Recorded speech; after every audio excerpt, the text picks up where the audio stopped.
국가 중심 세계 지도에서 오늘은 특별한 주제에 대해서 이야기를 해보려고. 홍콩, 싱가포르 두 도시 또는 싱가포르는 하나의 국가이기도 한데 작은 나라 또는 작은 도시가 국제적으로 성장할 수 있는 이유, 과정에 대해서 한번 이야기를 해보려고 하는데 어, 상대적으로 보통 지리적 관점을 기준으로 본다 그러면 우리가 A와 B가 서로 만난다.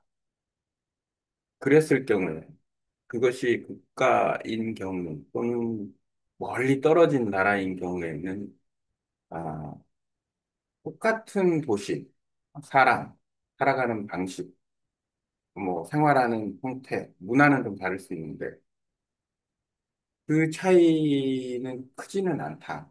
뭐 어차피 사람이 뭐 아침, 점심, 저녁 먹고 사는 거 똑같고 뭐 잠자고 일하고 뭐 레저 놀고 운동하고 이런 거 비슷하고 근데 한 가지 큰 차이점이 발생할 수 있는 게 뭐냐면 바로 언어입니다. 언어라는 부분이 얼만큼 그 작용을 하고 있는지에 대해서 이야기를 좀 해보려고. 우선 그 국제적인 도시를 만들고 싶다라는 기준으로 봤을 때 만약에 아, 그 도시가 언어를 기준으로 해서 만약에 상대적으로 예를 들어서 어, 한국의 부산을 국제적인 도시로 만들고 싶다. 근데 부산이라는 도시와 예를 들어서 싱가포르와의 어떤 교류 관계를 갖고 싶다. 이렇게 얘기했을 때 과연 그게 가능한가? 라고 보면 쉽지 않은 얘기다. 왜냐하면 부산에 사는 사람들이 사용하는 언어와 싱가포르에 사용하는 사람의 언어가 다르기 때문에 다른 부분은 다 비슷할 수가 있습니다. 언어에 대한 공통점을 이야기를 하려고 하는데 우선 지금 홍콩하고 싱가포르를 먼저 이야기한 이유는 일단 국제 도시로서의 기능을 하려면 그 도시가 다른 도시 또는 나라 여러 컨넥트와 연결이 됐을 때 언어가 통해야 되고 언어로 그 언어로서 업무가 진행이 돼야 된다라는 부분을 언급을 좀 해야 되는데 홍콩과 싱가포르가 발전할 수 있었던 이유. 만약 홍콩이 여전히 중국어를 쓰고 싱가포르가 여전히 말레이시아어를 썼다. 그러면은 과연 홍콩과 싱가포르는 지금처럼 발전할 수 있었을까? 그렇진 않았을 것이다. 라는 생각이 듭니다. 궁극적으로 얘기하면 홍콩과 싱가포르의 발전 배경에는 언어가 있다. 어떤 언어를 썼길래 홍콩과 싱가포르는 발전을 하는가? 일단 제2 언어 기준으로 해서 홍콩과 싱가포르는 영어를 사용을 합니다. 영어를 사용한다라는 것은 그 나라의 어떤 그 업무 프로세스를 그대로 다른 나라와 연계를 했을 때 소통이 된다는 거예요. 물론 다른 나라라는 거는 영어권 국가를 얘기하는 거이기도 해요. 하지만 대부분의 뭐 예를 들어 상사나 그 외에 어떤 국제무역을 한다거나 국제관계에 있는 나라들은 한국에 있는 나라들이라도 영어를 사용하고 일본에 있는 나라도 영어를 사용하기 때문에 실제로 크게 봤을 때는 영어를 세컨드 랭귀지로 사용을 했을 경우에는 영어권 국가하고만 교류가 될 것 같지만 좁게 보면 예를 들어 프로젝트별로 보면은 영어를 원만히 사용을 했을 때 다른 영어를 사용하지 않는 나라의 고객들도 유치가 가능하다. 왜냐하면 그 고객들이 영어를 사용을 하니까 이 부분이 상당히 큰 부분이다는 거예요.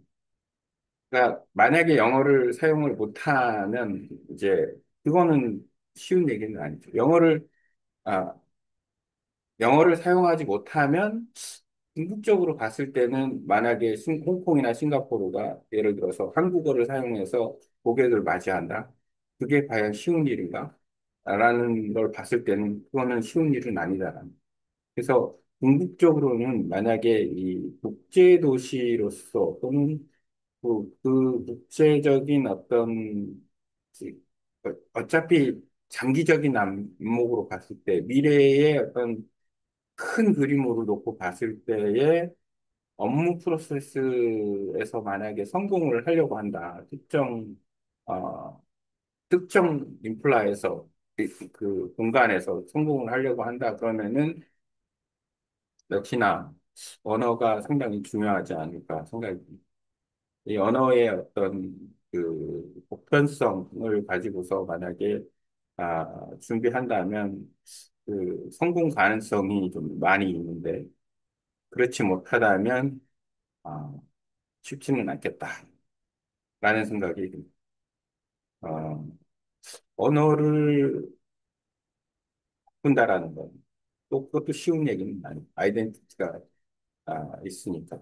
그 업무적인 프로세스에서의 어떤 과정을 기준으로 해서 만약에 그 영어를 사용한다.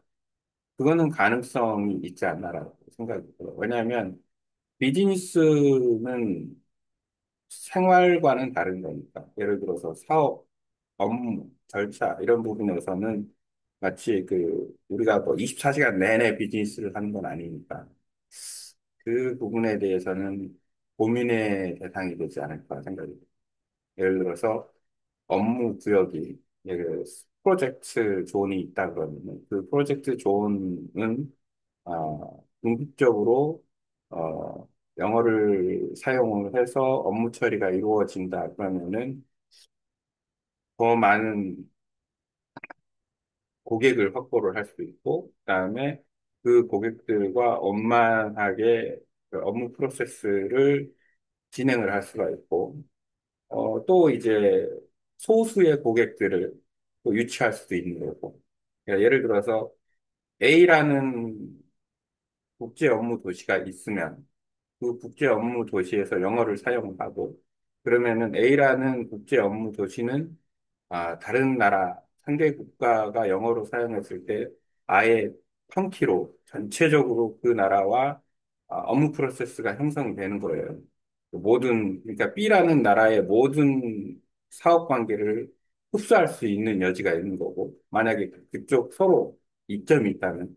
근데 C라는 나라는 영어를 사용하지 않고, 뭐 한국어도 사용하지 않는다, 그러면. 그럼에도 불구하고 C라는 나라에서 필요로 하는 비즈니스를 하는 사람들이 영어를 사용한다면 A라는 국제 업무 도시와 연결돼서 비즈니스를 하려고 한다. 이렇게 되는 거예요. 그러니까 궁극적으로 말하면 지금의 홍콩이나 싱가포르가 성공할 수 있었던 이유는 1차적으로 영어를 사용을 했기 때문에 국제 업무 도시로서의 성장이 될 수 있었고 그 관계 속에서 일단은 영어권 국가가 많으니까 영어권 국가와 교류를 2차적으로 할 수가 있었고 2차적으로는 비영어권 국가이면서 뭐 다른 그 자기네 나라 언어가 그 예를 들어 중국어나 말레이시아가 아닌 그냥 일반 자기네 나라 언어라 하더라도 그 국가에서 특정 비즈니스를 국제적으로 하는 경우에는 또 그 국가에서도 영어를 사용을 하니까 역시나 업무 자체의 프로세스가 아, 충분히 연결이 된다라는 거. 그 비입과. 그러니까 결국에는 국제 업무 도시로서 성장을 하려면 결국에는 영어를 사용을 해야 된다.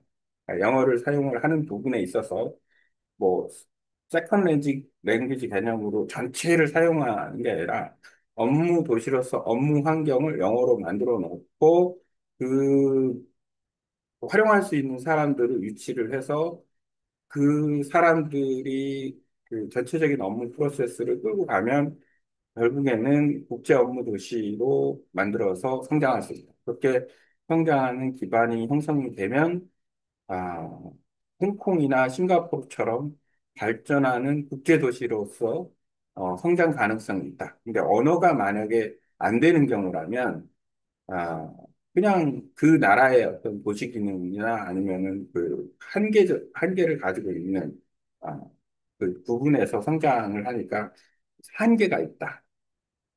성장에는 한계가 있다. 경쟁력이 좀 떨어진다.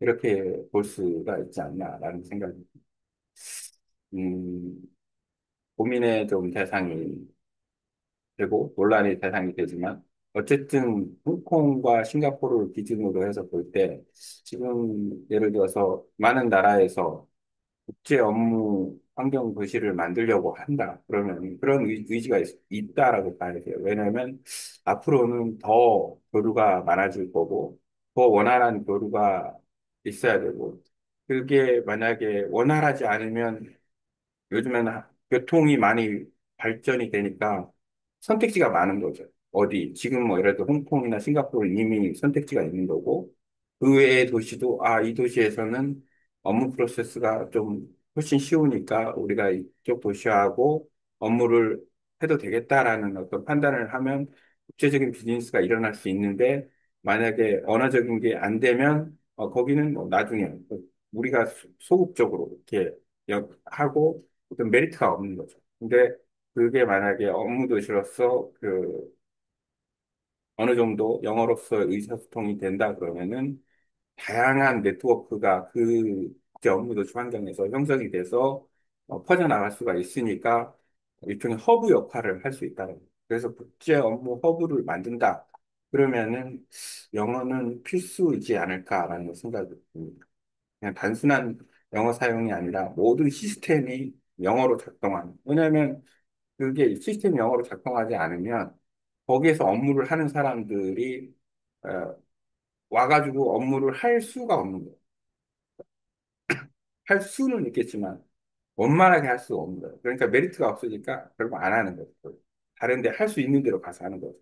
그러면은 뭐 예를 들어서 아직까지는 그런 가능성을 꾸준히 유지할 수 있는 홍콩이나 싱가포르 같은 나라 도시나 싱가포르가 계속해서 성장 가능성이 있는 거고 신규로 국제 허브 도시를 계획하는 데가 많이 있으니까 국제 허브 도시라고 해서 도시 전체가 다 그 국제 허브 도시가 될 필요는 없어요. 예를 들어서 어, 뭐 인천이다 그러면 인천의 어느 구역은 국제 도시로서 허브 도시로서 역할을 한다. 뭐 이런 식의 어떤 그 프로젝트를 가지고 진행한다 그러면은 뭐 그 부분에서 성장 가능성이 있으니까 이제 약간 특화된 구조로 갈 수가 있는 거죠. 그런 시스템을 도입을 했을 때 상당히 성장 가능성이 있지 않나라는 생각이 들어서 일단 홍콩과 싱가포르를 비교해서 이야기를 해봤습니다.